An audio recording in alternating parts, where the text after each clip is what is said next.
and welcome to one of our best-offs for 2018, and we're going to kick off best films today in the company of Chris Ward. Hello. And Wesley Shearer. Hello. And Ian Gregson making a rare appearance. Hello. So, Wesley, let's start with you. How's been your year in film? My year in film's been excellent so far. I think it's been a really, really interesting year for film. There's been a lot of diverse filmmaking been happening. For me, particularly, my list of really good indie films that I wanted to watch has just got out of control. And I've just managed to keep up with the big hitters this year, with a few sort of indies thrown in. But yeah, it's been a really, really strong year, I think. So what have been your favourite films of the year? Well, let's go straight into it. Straight into it, standout for me has to be Phantom Thread. Good. I doubt. Yes. Actually, before I was sitting down here, I was trying to think and go, did we talk about this last year? Because it feels like it came out so long ago. I think it was February it came out. So it's one of these ones that it was in the kind of award season conversation this time last year. So it would have probably got a release in America around about the time that we were talking last year, but it didn't come out here till because the GFT ran a whole Paul Thomas Anderson season in the run up to. So we did that throughout January. Missed a load of new releases in January because every Sunday afternoon, instead of going to see The Shape of Water or whatever, be in the GFT seeing Boogie Nights again. But yeah, and then it kind of culminated with the actual release of Phantom Thread. So yeah, because I really enjoyed your Twitter breakdown of all the PTA releases. It was great. But yeah, what a film for me. Honestly, I went to see it I think 3 times in the space of a couple of weeks in the cinema, which is not a first by any means, but definitely the first in a long while. It was the first film I'd been to for a while, which I went to see twice. Just had to go and see it again. I just thought it was immense. For all the reasons that have been mentioned, but if that is to be Daniel Day-Lewis's swan song, it's a hell of a way to finish. Yeah, I mean, I don't have the talent to make films ever, but if there was any film that was going to make me really want to make film, it is definitely that. I remember watching it and I was kind of overwhelmed with this sort of feeling that I just couldn't put my finger on that I had when I was growing up and really got into film. And I was sort of watching films like Funny Face and Brief Encounter and stuff when I was younger, and got really transfixed by these old films and couldn't quite understand at a young age why it was I really enjoyed them, or what it was about the filmmaking that made me enjoy them so much and want to revisit them. And Phantom Thread really just totally captured that for me. It's got a real kind of look as well of films from that era too. The way that it's because it was shot on film rather than digitally, because PTA is obviously a big stickler for that. And luckily the GFT actually got a 70mm print of it, the tour. So that was the second time I saw it. I went back and saw it in I think it was March or April that I finally arrived to actually see it projected. It was really uncanny because it really looks like it's got that kind of slightly washed out colour that you think of when you think of particularly British films from the 50s, just as colour was starting to come in and become more widely used. It's not quite as vivid as Powell and Pressburger, and it's that kind of more slightly drained, maybe some early Ealing stuff, like The Lady Killers or something like that, more than A Matter of Life and Death or whatever. And it just really captures that kind of vibe. It's also just such a weird film, the way that it completely starts out as one thing and then ends up in a completely different place from where you might have been expecting. I mean, if you'd seen the trailer for it, you might think period drama, costume drama or whatever, fashion design. You might have some kind of preconceived notion of what it would be, and then it is just completely not that by the time it ends. That's exactly it. Yeah, it sort of plays upon this tortured artist narrative, but then completely subverts it. There's sort of this kind of layer upon layer of lyrical posturing that then sort of reveals itself to be something that you didn't expect it to be. And as Chris says, it's delivered as this sort of quiet melodrama period piece, and it's actually just this sort of remarkable character study on codependency and creativity and vulnerability, really, which is not what you expect it was going to be going into the film. And kink. And kink. It's it ultimately becomes about a kind of slightly sadomasochistic relationship, and the power dynamics at play in that, It says things about relationships which few films or books or anything dare to, it really goes into in detail. And I mean, the performances were amazing across the board, but Daniel Day-Lewis, it reminded me that he has this ability to make what are clearly unlikable characters, you care for them, and Yeah. that's a difficult thing to pull off. I mean, he's done it throughout his career, and he really does it with this one. Now, I've forgotten the name of the actress, and I'm looking at you, Chris, Vicky to remember. Krieps. Yeah.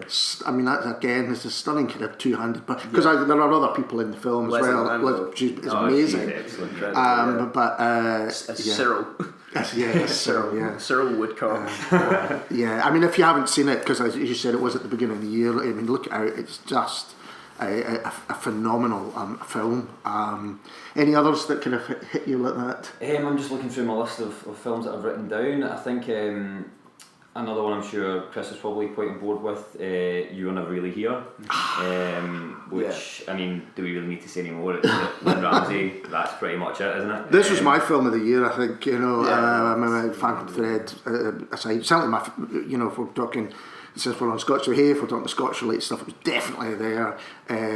Lynn Ramsey just is among my favourite filmmakers, and this was quite astonishing. I mean, you said about Phantom Thread, you don't know where it's going, and it takes you in unusual, you know, directions. It's sort of what this does right from the beginning, doesn't it? Yeah, I mean, just the kind of textures of it, you know, the way that the kind of oral kind of layers to it, and you know, just the kind of editing strategies and that. It's just, she has like that kind of command of film language that I think you see, particularly coming from Scotland, like once a generation. You know, there's nobody else currently operating on her level out of this country right now. I mean, she is one of those, like I've said from the start, from when we started doing these podcasts, that like it's not quite enough for like Scottish culture to be like, oh yeah, it's good because like nobody else around here is doing it. You really need people who are like taking stuff to the level of other people around the world. I think Lynn Ramsey is definitely one of those people whose work can stand up to the best.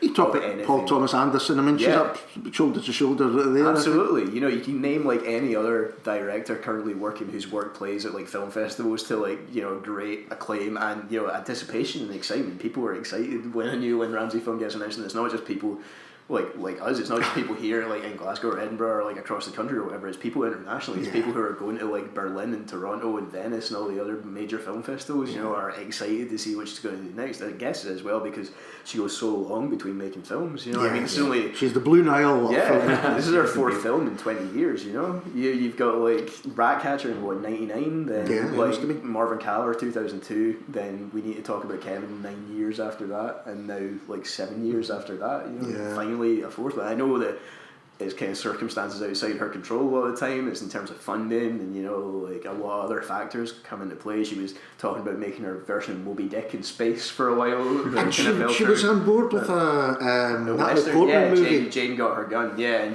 she ended up walking off set on the first day, and what I admire about her work, and you've just named her kind of back catalogue there, and they're just all brilliant films. And so distinct from each other as well. It's such distinctive kind of topics covered in them, but still with that kind of unifying voice going through them. You can still recognise instantly this is a Lynn Ramsey film, because she's got that kind of, there are elements of other filmmakers in there, but it's the way she synthesises them into something that's like kind of her own voice. This thing that kind of playing about with time, and, you know, the really lush images, but also like filming, you know, quite ugly things in really beautiful ways, you know, like just and again, like, just not to harp entirely on like Lynn Ramsey on it, like again, performances across the board, like Joaquin Phoenix and You Were Never Really Here, just phenomenal as well, you know, really was. And I think it's such good points that you touched on there, in terms of, you don't think of Lynn Ramsey as bringing a film out as this new film coming out by this great Scottish director. You think of it as this new film coming out by Lynn Ramsey. Oh wait, she also happens to be Scottish. And absolutely.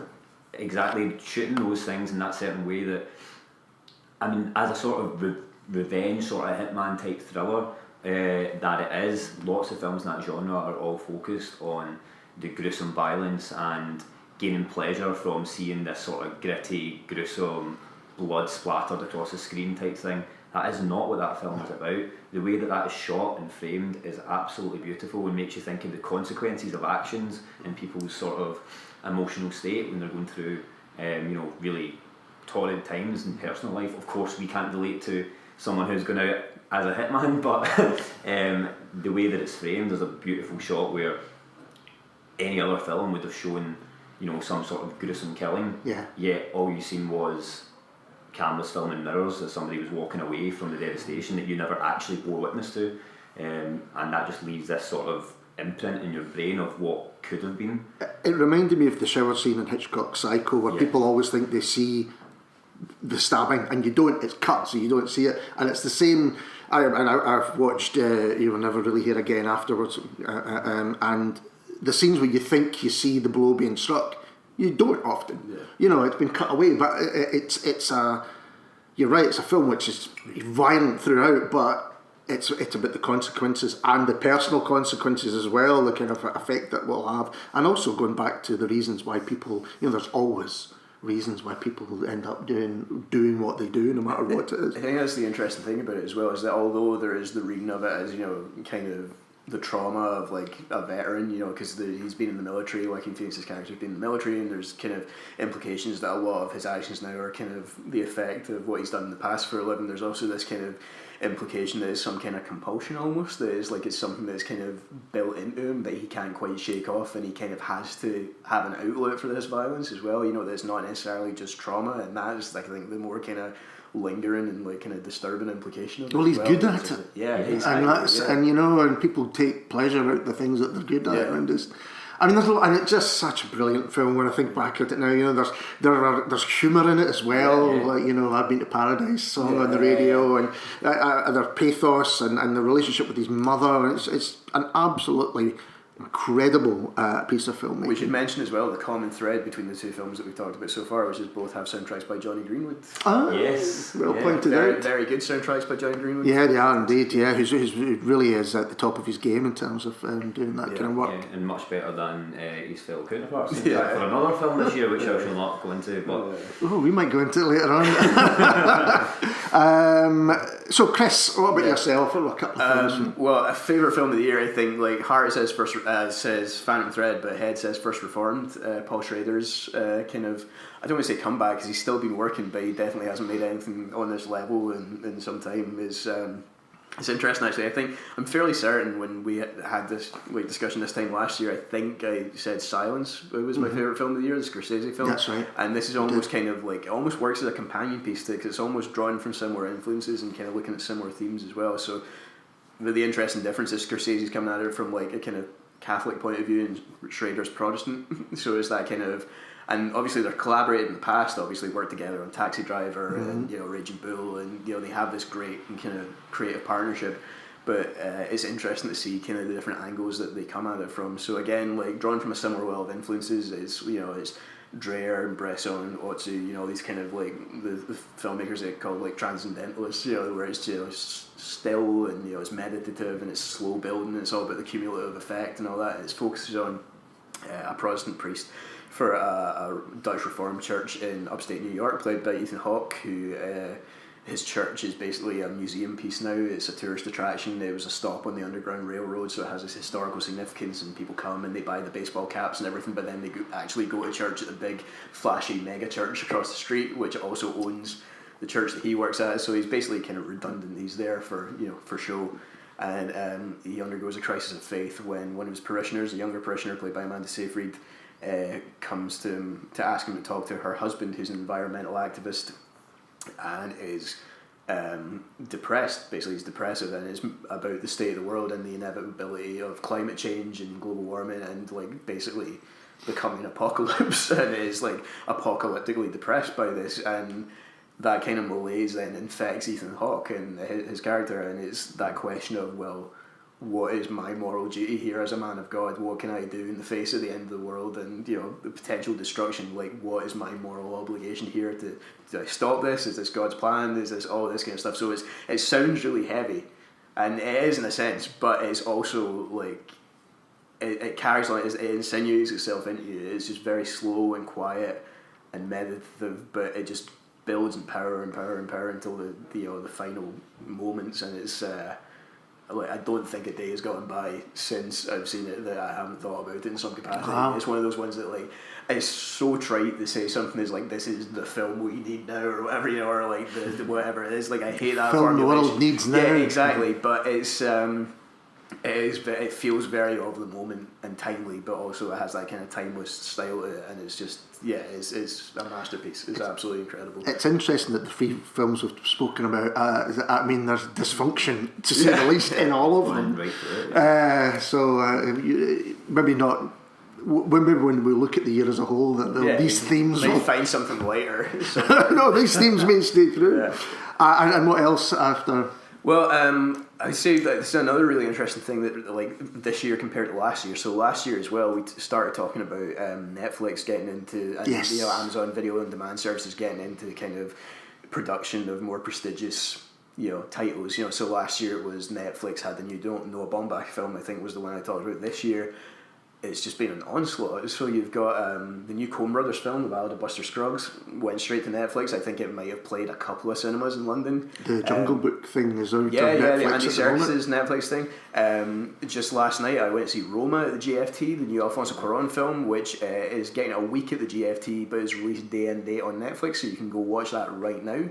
Although it's filmed in 65mm and on digital cameras and with a big Dolby Atmos soundtrack, so it feels kind of like it's wasted on Netflix. I'm not quite sure why they pump so much money in when it's going to be not seen at its best advantage there, but I'm not questioning it because it's still got to see it.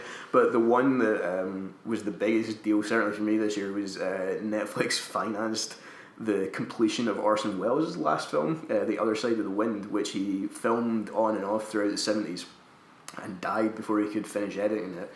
So a few of his kind of cohorts and kind of acolytes who then went into filmmaking themselves. So Peter Bogdanovich, the Last Picture Show, Frank Marshall, who's producer and director, they spearheaded a movement to actually finish the film. So it's really self-reflexive. So it focuses on an aging filmmaker played by John Huston, who is trying to finish a film. Is set on the last day of his life. At the start that he dies in a car crash at the end of the film. You're told that, and so it's kind of a party at his house, his birthday party, where he's showing the latest footage from his film, which is called The Other Side of the Wind, and it's just this complete whirlwind of like different film stocks, and it's done a kind of mockumentary style, and it still feels radical. Like looking at what Welles was doing back in like the mid-70s, like, and it's one of those ones where you look at it now and you're like, how might this have changed the course of film history if this had actually been released at the time that it was shot? Is overwhelming. Like, I've still only seen it once. I desperately need to go back and see it again because there's so much to take in. It's so dense, and it's not an easy film, but it is still so full of recognisably Wellesian. It's really interesting because Welles was kind of considered past his best, hugely past his best by that point, and he was doing adverts for beer, I think, or something like that. Yeah, Frozen Peas was the famous one. But that's the thing, though. So he might have been written off, but he was still doing some incredible work. And saying like F for Fate came out in the 70s. Yes, that's right. A masterpiece, like absolutely incredible. And I think his own work as a writer-director never really suffered. I mean, obviously, you start off by making Citizen Kane, like most of what you do. It's probably going to be seen as a disappointment after that. But like, just even every single decade has its masterpiece, that he was working, whether it's like Touch of Evil in the 50s or The Trial in the 60s. No, absolutely. I think it's still like, amazing. He's still, like, he really kept going to a degree that is like, I mean, you don't want to say Orson Welles is underrated, but I think there's still this general perception that he made Citizen Kane and then that was it, whereas he has this massively rich filmography. It's just so full of incredible pieces of work that it's so rewarding to actually have, like, kind of, again, maybe not a film that he intended to be a swan song, but to have like a new piece of that kind of click into place is just it just felt like such a gift, So does it kind of work like AI works? It started out being Kubrick and then went Spielberg. Not really, because the filming had been completed, right. So he'd filmed everything and they had the script to work with. It was just a case of actually restoring the footage and actually cutting it together. So he'd left quite detailed notes. It was just a case of trying to follow it as closely as possible, kind of like when Touch of Evil was reconstructed in the 90s. So like when Touch of Evil was released in the late 50s, it was famously butchered by the studio. Like I think it was RKO that took it off his hands. Was it RKO? Maybe not. Universal. It was Universal. RKO took Amberson's off him. and it was butchered, and he wrote an impassioned memo saying, "This is how I wanted it, can you please maybe, put it back like this," and it just got released in a version that wasn't how he wanted it to be. Sure. So in the late 90s, again, similar thing, a team led by Walter Murch, the great editor and sound designer who worked on like Apocalypse Now and a bunch of other Francis Ford Coppola productions, led a team who reconstructed Touch of Evil into a form that was closer to what Wells had envisioned. So I think it's a similar thing now with The Other Side of the Wind, where it's more a case of this footage exists, let's just get it in a way that's more in line with his original vision. The difference being that nobody had seen this prior to this year. So it's an incredible thing to have. I'm going to talk about a couple of films that I saw originally at Glasgow Film Festival, but which have had a life beyond that, and the first is Ne Pasaran. I don't know if did you get to see that? I didn't see it. I've heard nothing but good things. Well, okay, so this is film about these guys who worked in East Kilbride and a Rolls Royce, and they were making parts that were being sent over to Chile and used in vehicles which have been used by Pinochet's army to repress his own people and ultimately kill a lot of his own people. And they said, we're not happy with this and we're going on strike. And they did go on strike, thinking that no one would ever, know anything about it. And, it was not, but they felt that it was the right thing to do. And actually this fed back to Chile without them knowing it, and they became kind of folk heroes back in Chile once Pinochet had fallen.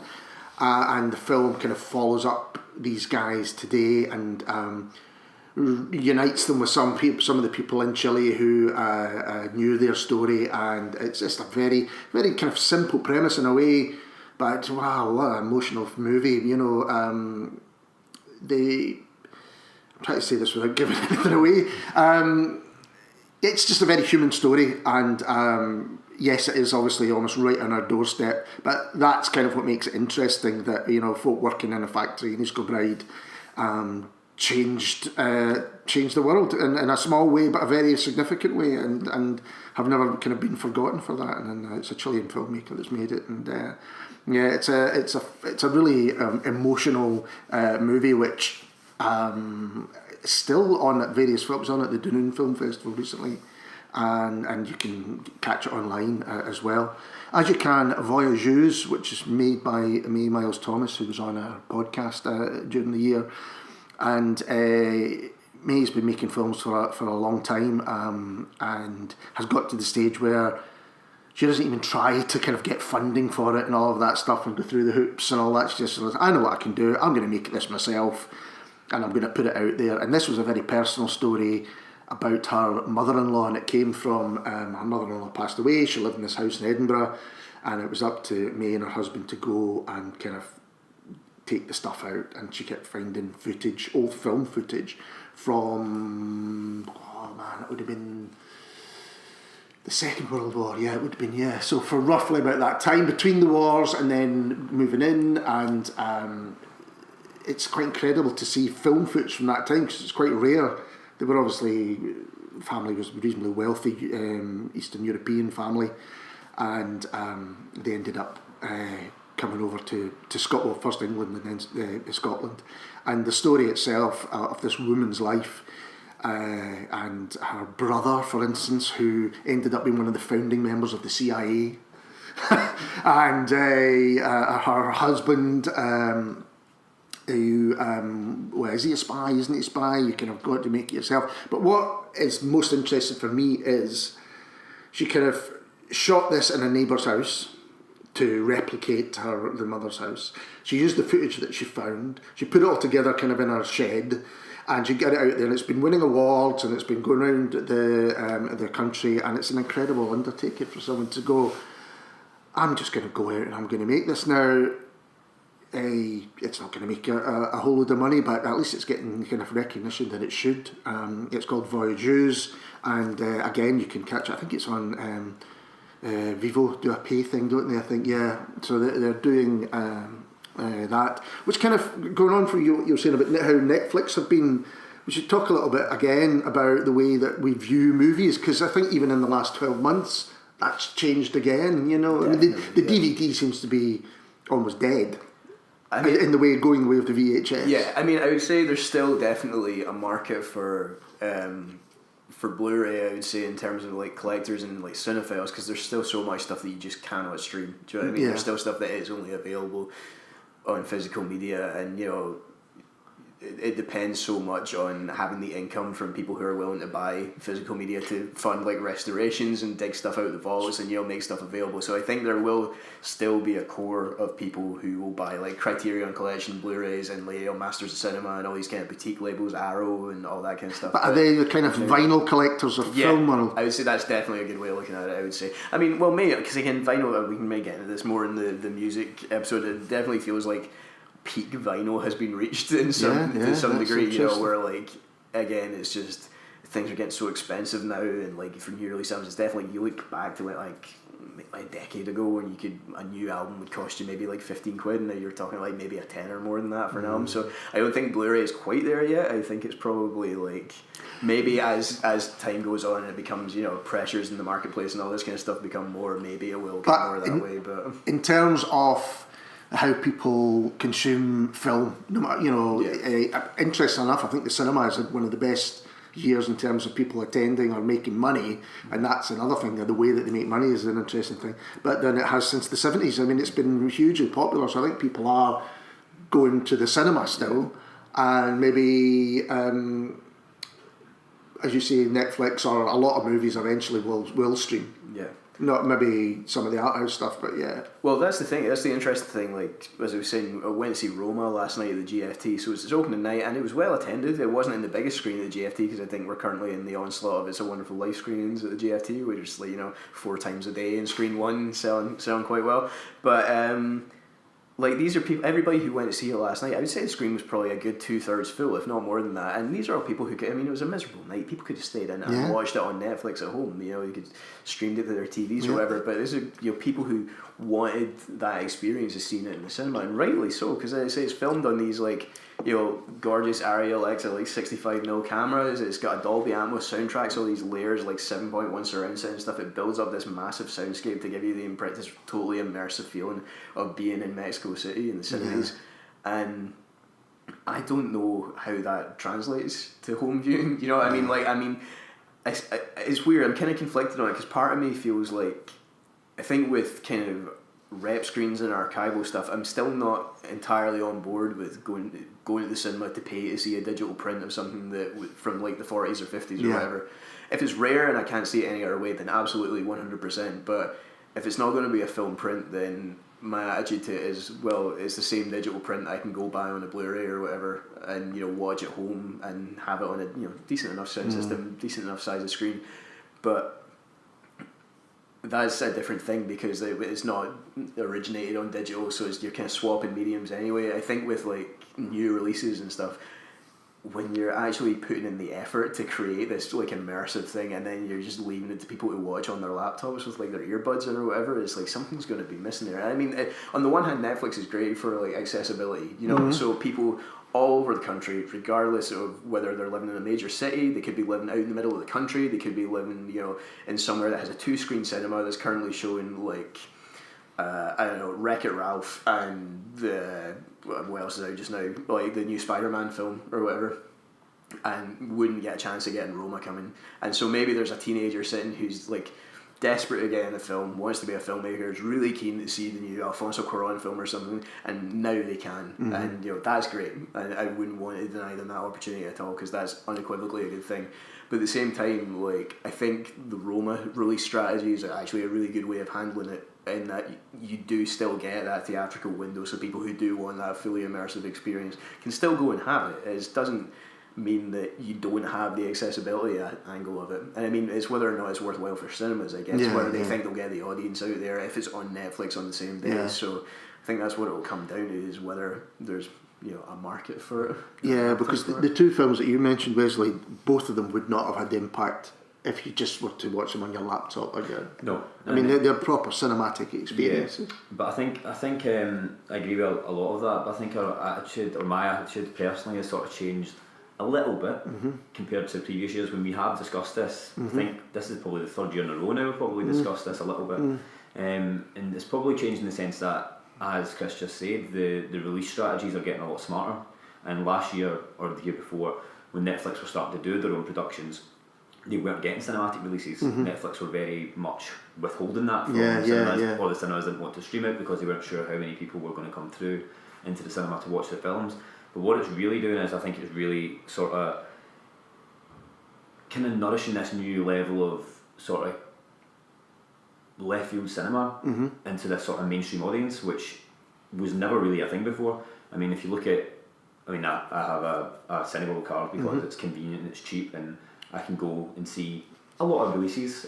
We discussed it recently actually about how Silverburn Cineworld seems to be showing a lot of smaller indie releases that the big large one in Glasgow doesn't do. So there is ways around it, and there's ways of these films getting into the larger mainstream cinemas, because the vast majority of movie going audiences don't go to see films at the GFT, or they go to see it at the independent cinemas.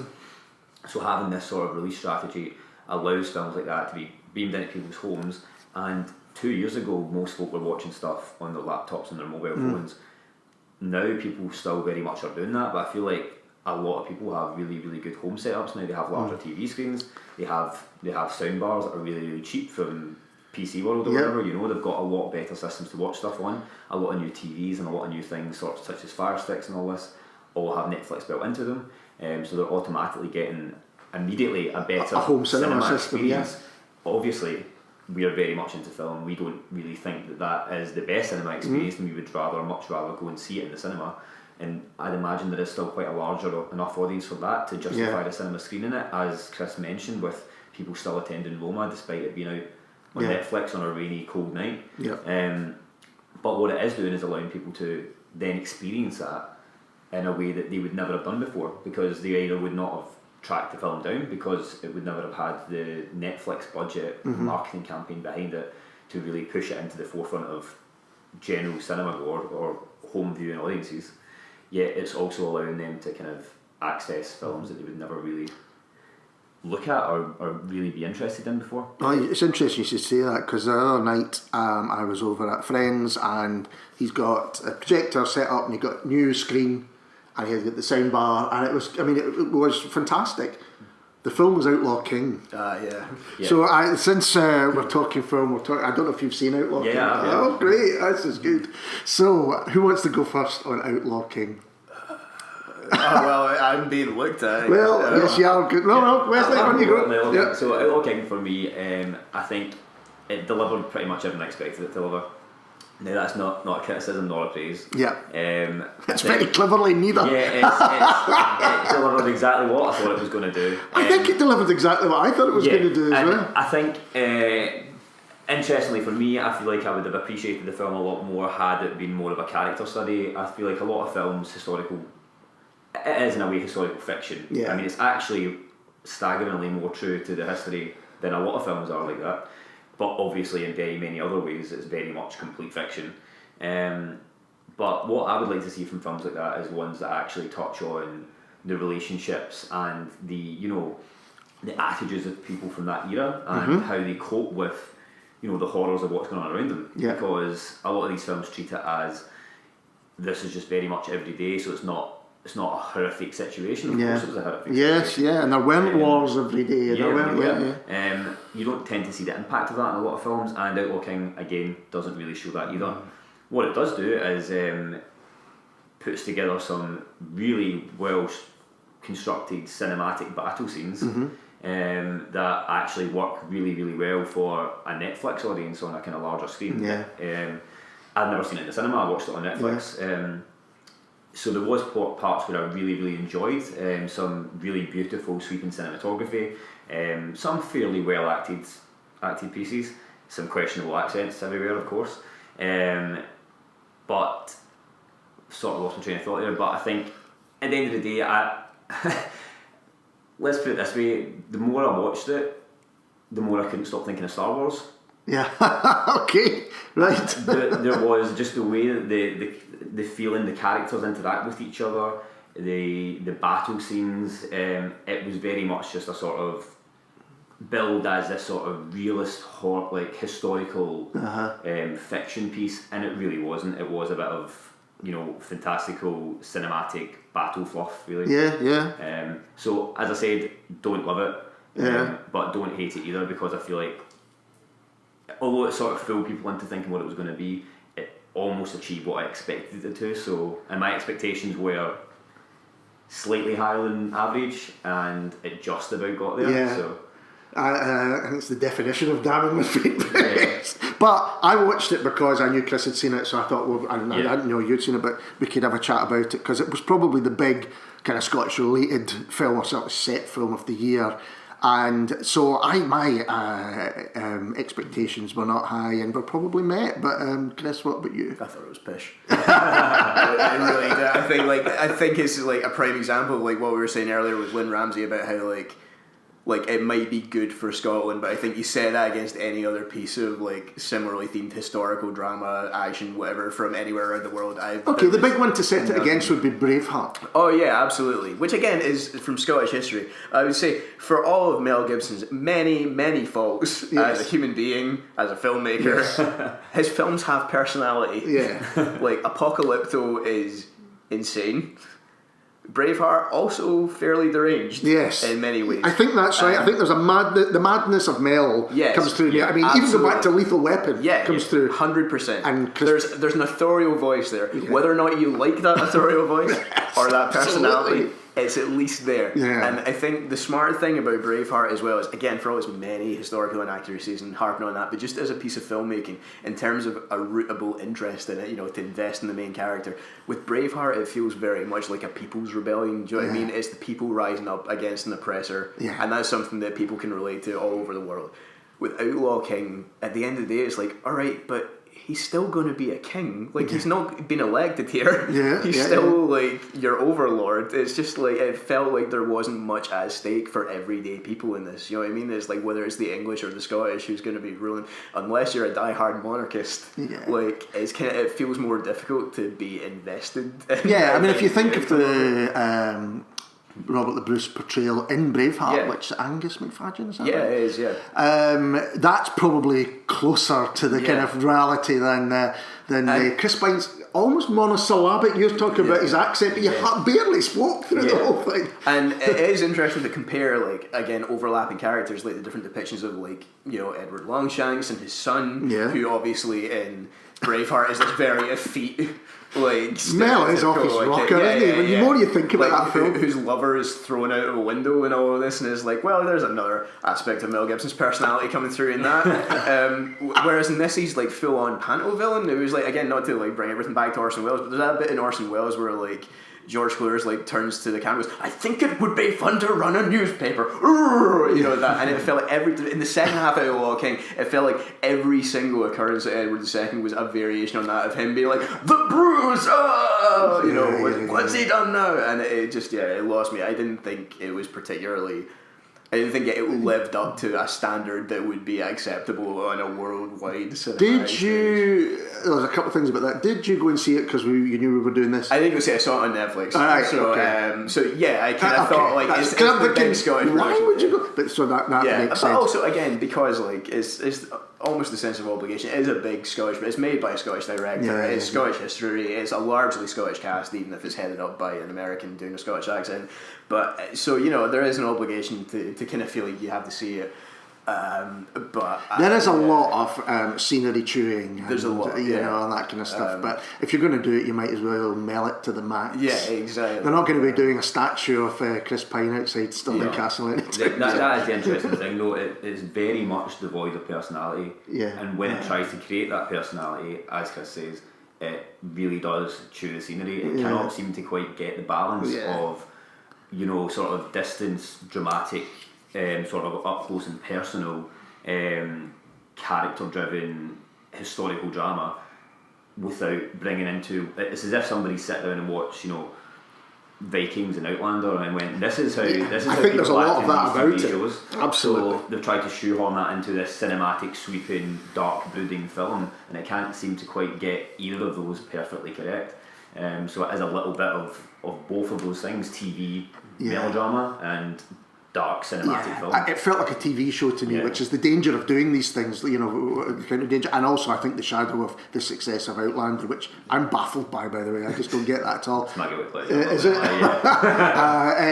It kind of lies over the whole thing. Yeah, I think as well, it's like what you were saying about like it met every one of your expectations. I think that's the problem with it, is it does absolutely nothing surprising. It hits every beat. Well, my expectations were low. I mean, let's get that clear. But it hits every single beat that you expect a film of that type to hit. You know, like betrayals and, you know, like lost, like imprisoned lovers, and, you know, all this kind of high emotional state, all this kind of stuff. And yeah, it bored me more than that's what it comes down to. That's why I think for me it disappointed me more than offended me. I didn't think it was a cataclysmically terrible film. I just thought that for all that it was built up to be, it could have been so much more and had the perfect opportunity to be so much more, and it pretty much failed on all those points. I will say though, it is interesting that, again, the fact that it's Netflix funded it, that Netflix is stepping up and seemingly filling this gap for like mid-level, mid-budget. You know, because it's not like, it's not a massive like CGI spectacle or something, so it's not on the level of like what Marvel are currently putting out, or I'm trying to even think of like the last big historical epic, that like Cast of Thousands kind of thing. Maybe, oh God, this is going back years now, but like Troy or something like that. You know, it's definitely not on that kind of level as a scale of spectacle. But it's also obviously something that needs a lot more budget and funding behind it than just like a 2-person character study. So it's like Netflix filling that gap of some, again, like with Roma, you know, they funded Alfonso Cuarón to basically recreate Mexico City in the 70s, you know, and that's like, there's the proverbial cast of thousands and so many extras, and it's like, to be able to take like stories that are maybe smaller and more personal and blow them up to this scale, it's just, it's interesting that is what they're funding. And especially when most people will see it at home on their TVs and not in a cinema where that kind of level of scale would maybe be best appreciated. You know, it's just. I mean, I think technically it's well made. Yeah, absolutely. But then again, TV is these days. People expect Game of Thrones levels of production. Yeah, that's the standard. I will take a metaphorical hat off to it in terms of, you know, it was very predominantly Scottish in terms of, you know, as we said, the filmmaking, the acting, the location shooting, a lot stuff like that. Familiar faces. And that can only be a positive thing for film over here, and hopefully that opens up a lot more doors going forward. Yeah, we'll see what the future of film is in Scotland when the film. Another very good Netflix effort this year in terms of Scott, Calibre, also featured Tony Curran, who was very good. Is this a horror movie? Kind of. It was very highly thought of by Stephen King. If that points in it, but I'd say it's more a thriller than a horror. Maybe they're tinged with horror. It's about a couple of old friends who go on a hunting trip in the Highlands before one of them gets married, and it goes quite badly wrong quite soon. I don't want to spoil it because it actually goes wrong in a quite horrifying and unexpected way. I was going to say I've heard about this, but I think you've told me about this. It's kind of low budget effort. It's directed by, I think, Matt Palmer is the guy's name. He runs the All Night Horror Nights at the Cameo in Edinburgh, so it's his debut as like a writer director.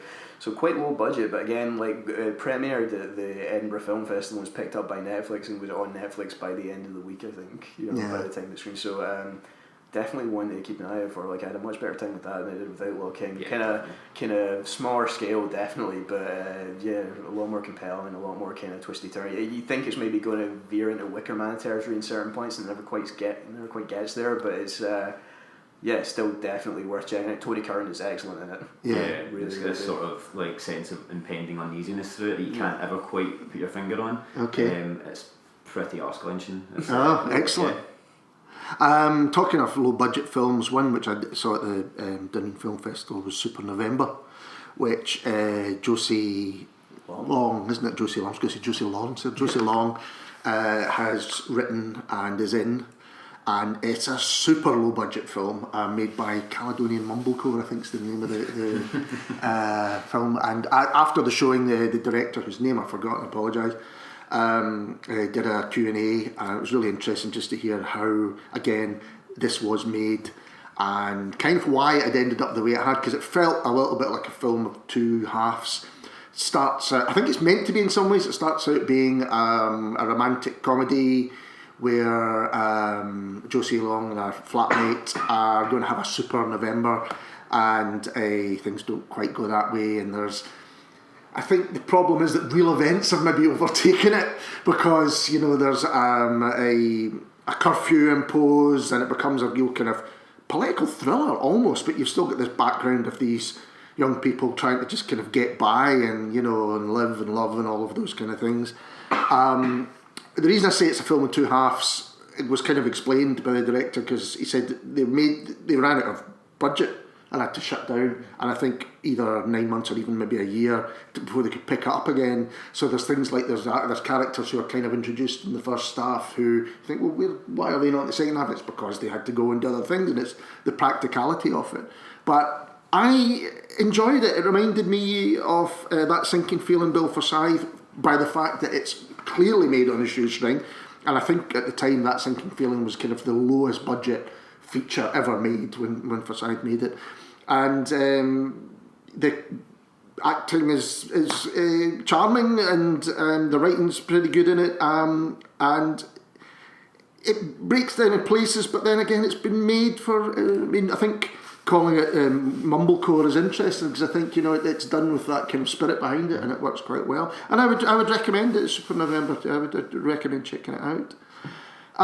Something we haven't spoken about for years, Chris, I don't think we've ever spoken about it when you hear Wesley, because we made the decision not to, are superhero movies. But this year, they've kind of done different things. I'm thinking of the Thor movie in particular. Was that this year? That might have been last year. Yeah, but we definitely didn't speak about it. No, I haven't seen it. So right, okay, so you're still holding that? No, I haven't maintained a complete boycott. I did see Black Panther. Right. Yeah, it's only one I've seen. Which I enjoyed. I like Black Panther. Like, again, I think probably because it's... it almost feels like a standalone thing. Like it felt like there wasn't as much of a compulsion to make it part of the serialized. It isn't Marvel Cinematic. He's in Civil War. And he's in the Infinity War. Yeah. I'm aware of that, but he didn't. It didn't go to great lengths to shoehorn in like Samuel L. Jackson and all this kind of stuff. It felt like there were the barest traces of it in the film. Like, it didn't feel like something you needed to have seen 12 previous films to get the most out of. I think go back to the Thor movie, which I think you're right, probably was the end of last year, but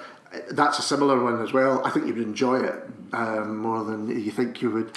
But as someone, I'm talking about this because I'm a massive Marvel fan, going right back to the first things I probably read were Marvel comics.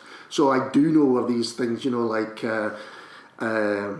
Tim from The Office, who's in Black Panther, Martin Freeman.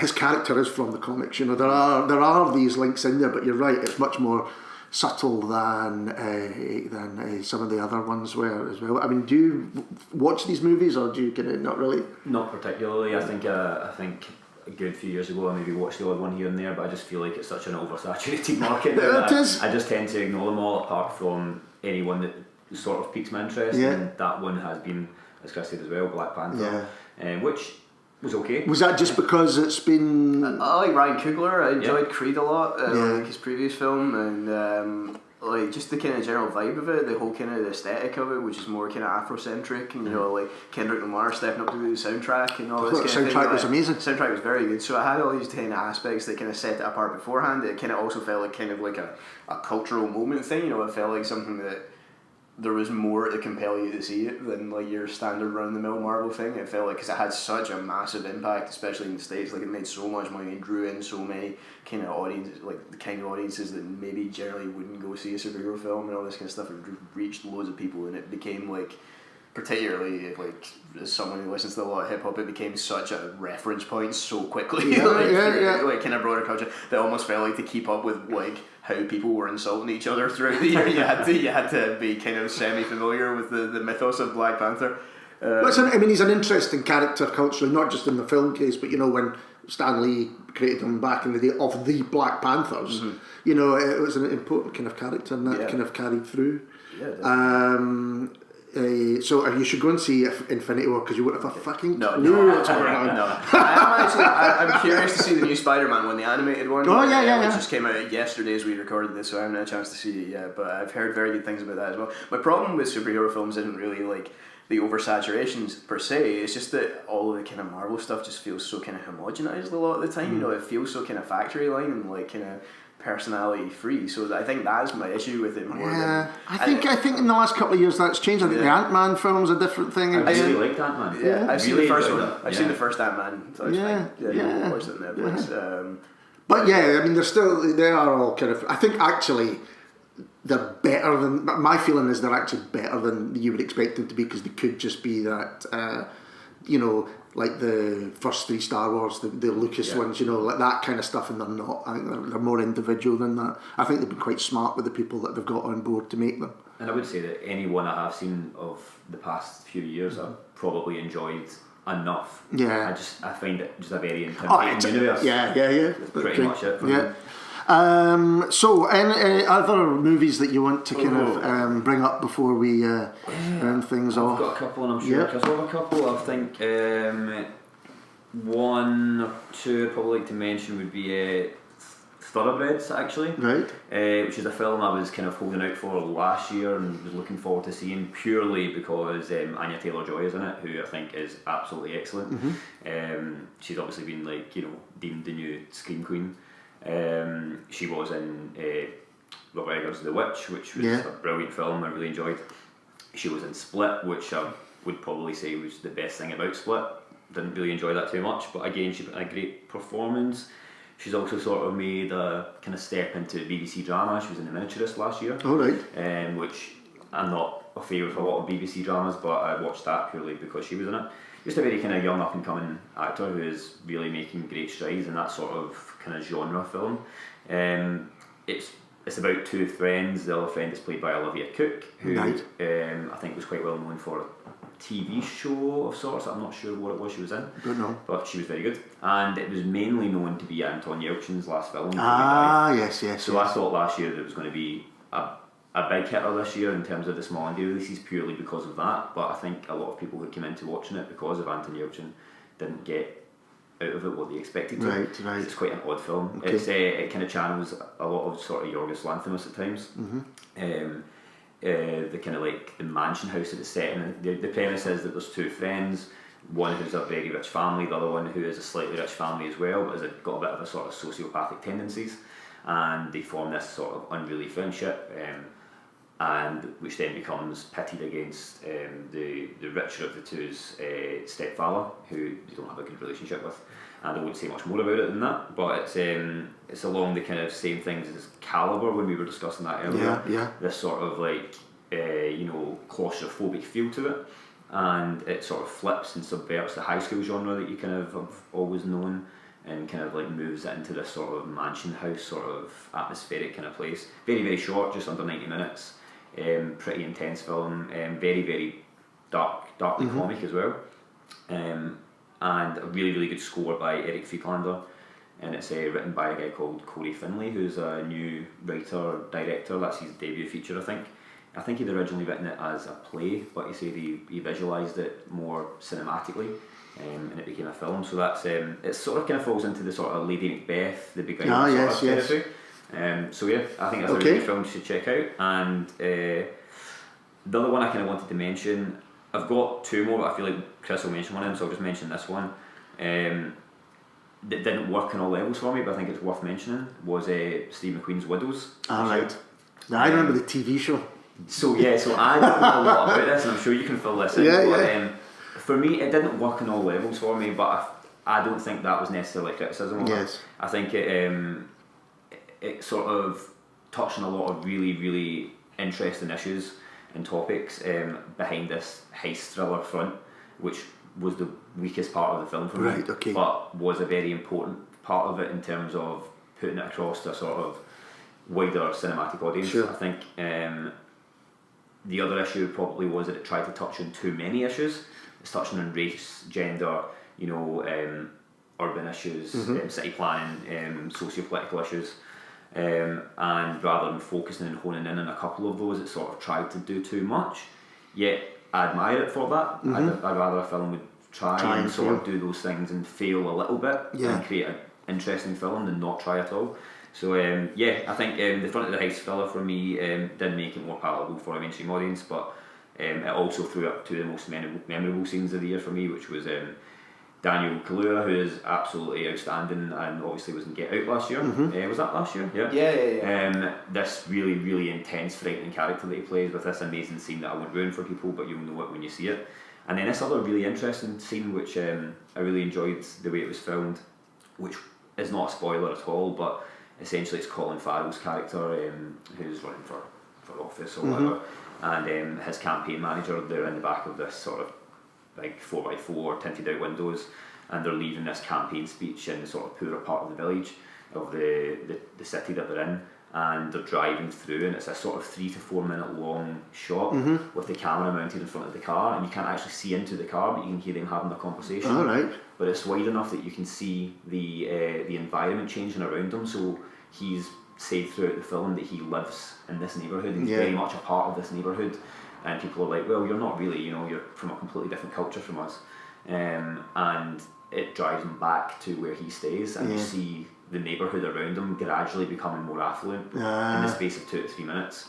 And yeah, very, very interesting film, and I really admire it for what it done. As I say, it didn't work on all levels for me, but was interesting nonetheless. It's an interesting film. When I heard Stephen Queen was doing Linda LaPlante's Widows, I was like, what, really? Because it was a big TV show, and the premise is the same premise, they are widows of bank robbers, I think, but certainly bad men who decide they're going to take over the jobs and do them themselves. And you just think, it's a bit like, I don't know, Paul Thomas Anderson doing Bergerac or something like that. It's I mean, you say that like it's a bad thing. I'm not saying it's a bad thing. I just think it's an odd thing to be doing. But I would like to see it because I think, Daniel Day-Lewis is getting out of retirement for one last job. Yeah, absolutely. That happened. Did you see Widows? I saw Widows. I think it very much, I don't want to say suffered, but it was very clearly like an art house filmmaker doing genre stuff and trying, very consciously trying to use it to make a statement rather than just letting it kind of come organically from the material. Right. It felt very much like he had stuff that he definitely wanted to say and found a vehicle for it and kind of grafted it on, as opposed to necessarily like organically kind of coming from the material. It's still perfectly enjoyable. Saw it with like a full Saturday afternoon audience of like largely middle-aged people who gasped at all the right places and had the perfect reactions to all the twists and turns and all that, like, oh, she shot him, all this kind of stuff, all of that. So that was fun. There's really strong cast across the board. I mean, that's an amazing cast, isn't it? Colin Farrell, but obviously like Viola Davis and like Elizabeth Debicki, like Robert Duvall, Liam Neeson, Daniel Kaluuya, Brian Tyree Henry, who's amazing. He's Paperboy on Atlanta, Donald Glover TV show. He's like fantastic in this. Just as an ensemble piece, like, it's great, like just a showcase for a load of really good actors just going at it with each other. And it's good to see Liam Neeson doing something other than beating people up who steal members of his family, which seems to have been his career. Well, I mean, it's not a million miles removed.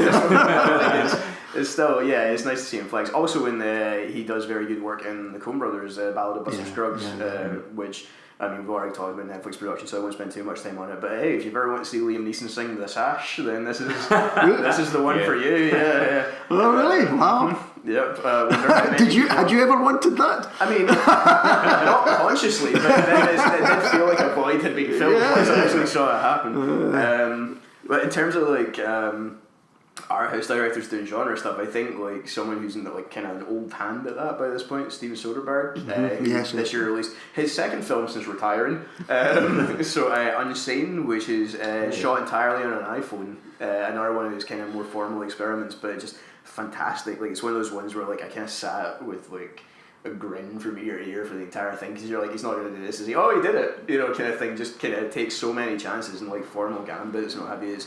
Claire Foy plays a woman who has been the victim of stalking, and she's completely changed her identity, moved cities, and it ends up kind of involuntarily committed to a mental institution. She thinks she's going to see a therapist who gets her to sign a form, and she doesn't read the small print and doesn't realise that she has volunteered herself to be committed for a week, and doesn't actually belong there. And then the rest of the film charts her struggles to actually try and escape the institution, especially when she begins to suspect that one of the orderlies might actually be her stalker, who has followed her from the previous city that she lived in. And it just keeps escalating. It's one of these, just tightens the screws all the way through, and it's one of those ones at a couple of levels you think, how can he sustain this? How can he sustain it in like this confined setting, with a limited cast, shot entirely on an iPhone, you know, and it just keeps going. It just follows it through, and like I just loved it. Absolutely loved it. Just one of the most fun kind of pieces of like genre